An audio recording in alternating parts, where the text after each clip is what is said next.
Neptunium, a fascinating element, and the story of Neptunium's discovery is just as exciting as the experiment carried out to discover it. And today we're going to take a closer look at both. It was known quite early that there were gaps in the periodic table, and everyone wanted to discover a new element in some way. The first published attempts to discover element number 93 were made by Professor Enrico Fermi. To do this, he took cue from the Curies, or rather the Joliot-Curies, as Marie Curie's daughter Irene Joliot-Curie and her husband Frédéric Joliot-Curie had discovered induced radioactivity. Enrico Fermi wanted to try this out too. He reasoned that induced radioactivity could be used to produce element number 93 by just bombarding the atomic nucleus of element number 92. Only instead of alpha particles, he used neutrons. So he took a strong nitric acid solution of uranyl nitrate and exposed it to a neutron flux. Bear in mind, things like enrichment didn't exist back then. It was the classical 99.28% uranium-238 and 0.72% uranium-235. Enrico Fermi really did throw everything into his neutron source at the time, and thus was able to induce radioactivity. Beta activity was then investigated. He succeeded to obtain a beta emitter with a half-life of 13 minutes from the irradiated uranyl nitrate solution, which resembled neither uranium nor protactinium, thorium, actinium, radium, bismuth or lead chemically. Unlike the elements mentioned, it precipitated with manganese dioxide and sodium chlorate. However, rhenium, discovered 9 years earlier by Ida Noddack, still had a place below it. Now, manganese, rhenium and element number 93. And I will translate the original German article now. You haven't worked that well here.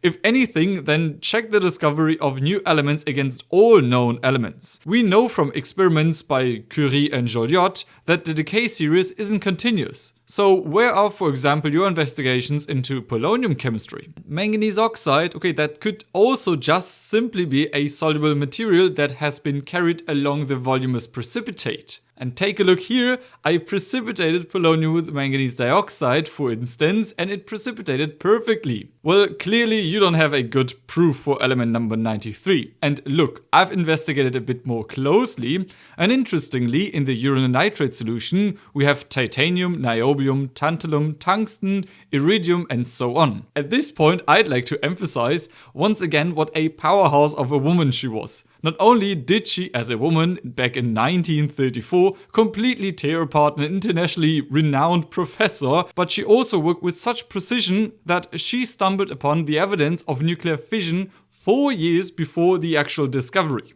Well, so Enrico Fermi did not provide any chemical evidence for the discovery of element number 93. Based on our modern understanding of nuclear reactions, we know that the solution did contain neptunium, and it was simply that the activity of the neptunium was completely masked by the fission products from the 0.72% uranium-235. It was not until 1940 that Macmillan succeeded, just as Fermi had done back in 1934, in producing neptunium by irradiating a solution of uranyl nitrate with neutrons. However, unlike Fermi, he was actually able to identify it as being neptunium. A layer of ammonium diuranate with a natural uranium isotope ratio was irradiated in the reactor in Berkeley. The fission products were captured on a film. It was simply a cigarette paper.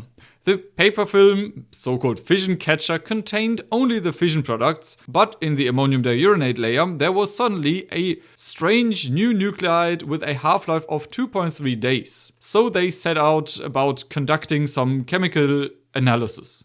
Given the activity, it could well have been one of the lanthanides as a fission product that had simply been left behind. In an oxidizing environment, such as an acidic bromate solution, lanthanides precipitate as fluoride. Well, this mystery element, however, did not. But with a reducing agent, such as sulfur dioxide, it was precipitated as a fluoride. And so from here on, let's head into the nuclear laboratory and replicate what Edwin Macmillan and Philbus Orge-Alberson did back then. Just as they did back then, natural uranium was irradiated in a reactor for this purpose. The irradiation was carried out 2 days earlier in the carousel of the Trigger reactor in Mainz. The uranium was irradiated for 5 hours at a power of 100 kilowatts. What happens here? Two processes with a cross-section of 2.7 bar. Uranium-238 captures thermalized neutrons and is converted into uranium-239 via an N-gamma reaction. This decays into the desired neptunium-239. Among other things, a second process takes place, nuclear fission of the 0.7% uranium-235, which is why the sample had to decay for 2 days. Of course, this means we lose slightly less than half of the original generated neptunium activity, but many short-lived fission products which would have otherwise driven the sample's activity to the infinity decay over time. This makes the sample significantly less radioactive and thus more suitable for teaching purposes. The acidic irradiated ammonium diuranate solution arrives in a container like this, packed from the reactor, and is diluted from the laboratory's supervisor to a volume of 50 milliliters. The irradiated solution is now so diluted that one cannot even see the yellow color from the uranal ion. Nevertheless, this stock solution has a contact dose rate of approximately 16 microsieverts an hour. This was measured with a Radiacode 103. The laboratory assistant prepares a neptunium-239 standard solution. To do this, 100 microliters of the solution is dripped onto a filter paper. All other solutions are measured against this standard. 1 milliliter of the solution is distributed per group. This must then be made to a volume of 10 milliliters with distilled water to ensure that there is a sufficient volume to work with. As we are carrying out 6 chemical tests, 1 milliliter of the 10 milliliter solution is then divided between 6 different beakers. So now we have the same neptunium-239 activity in each beaker as in the standard. So what chemicals do we need for the chemical tests?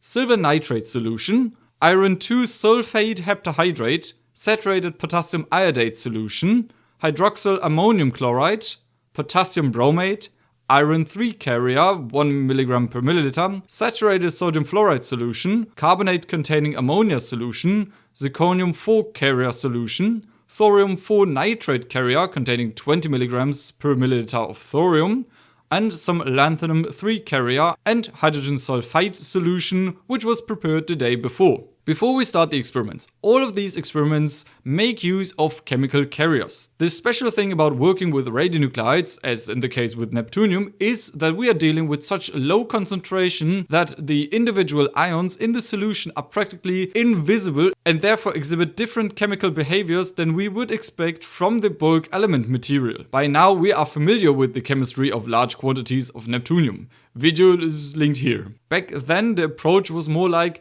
if I add another element of which I have more, and if the activity flows with the carrier, then the carrier was correct and the unknown activity is related to my carrier element.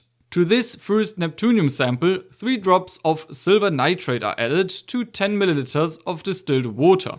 These 3 drops of silver nitrate are now our carrier. It is chemically not directly related to rhenium, but it's good enough for the sulfide precipitation to avoid using the extremely expensive rhenium. Silver nitrate is precipitated using hydrogen sulfide and then heated to produce a nice voluminous precipitate. If neptunium is indeed a manganese group element, then it precipitates as a sulfide, just like manganese and rhenium do. The filter cakes are always sealed afterwards, as we determine the presence of neptunium based on gamma lines. The second experiment tests whether element number 93 is uranium-like, i.e. an F-block element. Uranium-like is just an old term in this case, as the concept of the actinide group did not yet exist. I'd rather illustrate the whole thing using a modern periodic table. So, sulfide precipitation would have addressed the question whether it belongs here, and this experiment checks whether it might not actually belong here instead. The early actinides precipitate as iodides under reducing conditions. Accordingly, 5 drops of a thorium carrier is added. A carrier is always required as there is insufficient neptunium present to exceed the solubility product of neptunium and iodide alone. If these two are similar, they will both precipitate simultaneously.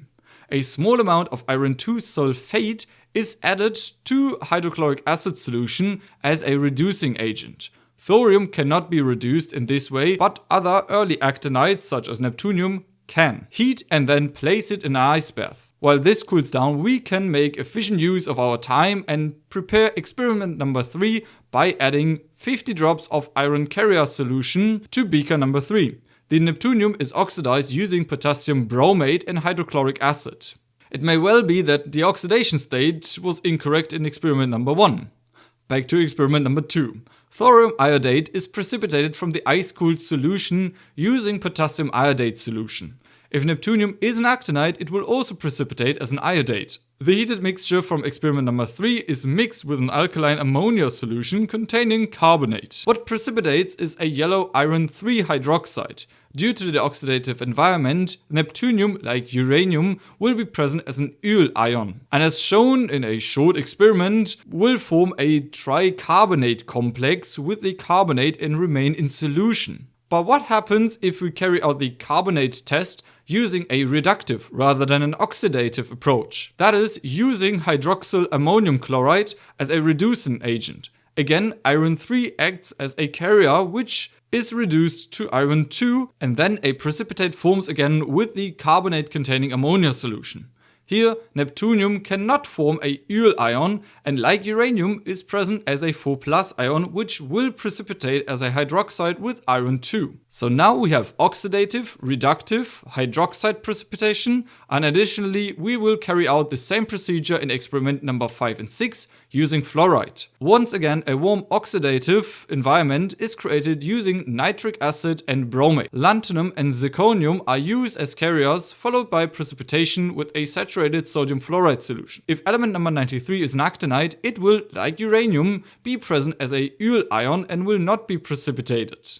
In the original publication, they used cerium instead of lanthanum. As in experiment number 4, a reducing acidic environment is created once more. This step of heating or bringing to a boil is always an excellent opportunity to begin the first step of the next experiment. I hinted that at the start, but generally found it a bit clearer to present the individual experiments chronologically. Allow to cool briefly and then filter it off.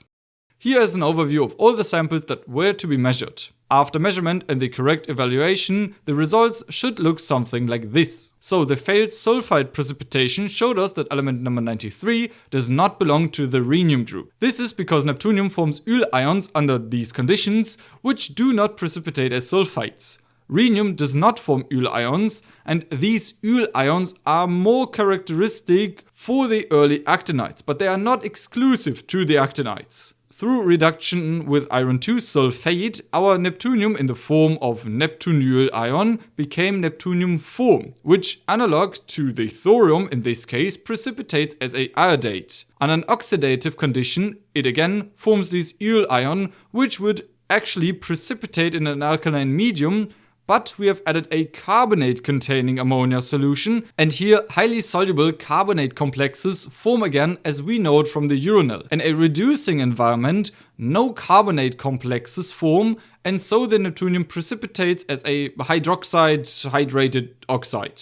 In an oxidizing environment, we again have these Ul ions, which our lanthanum and zirconium carrier cannot form, and the lanthanum-zirconium carrier are precipitated as a fluoride, whilst the neptunium presumably remains as some form of soluble fluoride species. In the reducing environment, we again have precipitated it as a fluoride, analogous to uranium and our carriers. These findings are obtained by measuring the gamma lines of neptunium-239. A scintillation detector is sufficient for such a gamma spectrum. At this point, I would like to also thank Radiacode for sponsoring today's video. They also made a scintillation detector. In this case, I used the Radiacode 103 because this video was shot quite a long time ago. And with this one, I was also able to get a very exact gamma spectrum, which I will show here, of the neptunium-239. So in theory, I could have done the whole experiment on the Radiacode. With my discount code Simon's Nuclear, you can get up to 5% discount when buying a new Radiacode device. But let's get back to the practical course. This is from the neptunium standard. We're not interested in the total activity of the sample. And even though the 106 keV line has the highest probability of occurrence, it cannot be used for analysis as the detector is set to a higher energy range. We therefore take the peak area of the 228 keV line. And if we now superimpose the individual samples, we can see clearly that we were unable to precipitate neptunium as a sulfide, but were able to do so as an iodate with the aid of a reducing agent. It remained in solution without a reducing agent, but with a reducing agent it precipitated also as a hydroxide or oxide hydrate. Without a reducing agent it remained in solution with fluoride, but with one it precipitated.